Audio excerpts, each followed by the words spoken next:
In 2019, a North Sea fisherman named Jan pulled up a bone harpoon in his net. It was 8,000 years old. The place he found it, 50 meters underwater, in the middle of the North Sea, 20 miles from any land. But this harpoon had not been dropped from a boat. It had been used by someone standing on dry ground.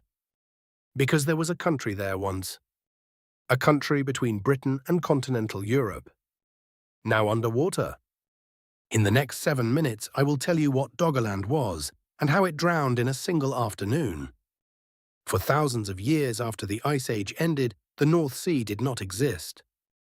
Where the North Sea is today was a low land of rolling wetlands, oak forests, river deltas and coastal lagoons. Larger than modern Britain and packed with life. People lived there. Not many, never many, but thousands, spread thin along the rivers and the coasts. They were Mesolithic hunter-gatherers. They hunted red deer, elk and aurochs with wooden bows. They fished with barbed antler harpoons. They lived in small hide tent camps and gathered around fires at night. They gathered hazelnuts, roots and wild berries in the autumn woods. Then, slowly at first, their world began to shrink. The Ice Age had ended 8,000 years earlier. All that melting ice had been raising the world's oceans by tens of meters. And Doggerland was low, wide and flat.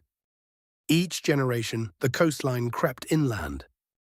Villages your grandparents had built were underwater by the time you had grandchildren.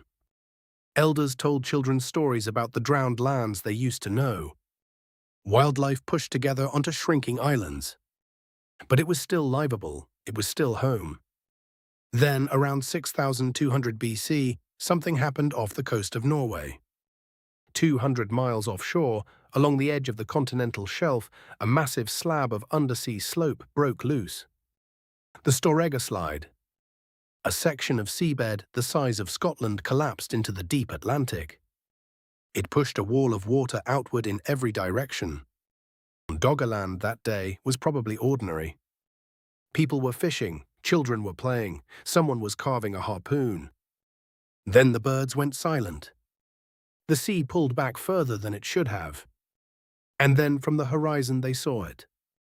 A wall of dark water 20 meters high, moving toward them at highway speeds.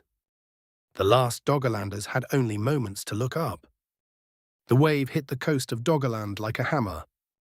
Forests were flattened, camps were erased. Entire river valleys were filled in a single hour. When it was over, the sea kept coming. Doggerland never dried out again. Within a few hundred years, everything above sea level had been swallowed. By 4000 BC, the last patch of dry ground was gone. Britain became an island for the first time in humanity's memory. For 8,000 years, the seabed kept the artifacts of Doggerland. Fishermen occasionally pulled them up in their nets and threw them back, thinking they were trash, not knowing they were holding the tools of a lost people. It took until the 1990s for archaeologists to realize what was down there. Since then, thousands of Mesolithic artifacts have been recovered from the North Sea seabed. Bone harpoons, flint tools, human skull fragments, antler carvings. And every one of them once belonged to someone living on solid ground. In a country called Doggerland. Modern research vessels now map the drowned country in careful detail. River valleys, hills, old lakes, all of it still visible in sonar. Doggerland is still there. It just is not above water anymore. And the people who lived there, they did not all die that day. Some ran inland, some reached what would become Britain, or the Netherlands, or Denmark. Their descendants are alive today, living quietly in the coastal towns of every nation around the North Sea, not knowing that their family history goes back to a country that no longer exists.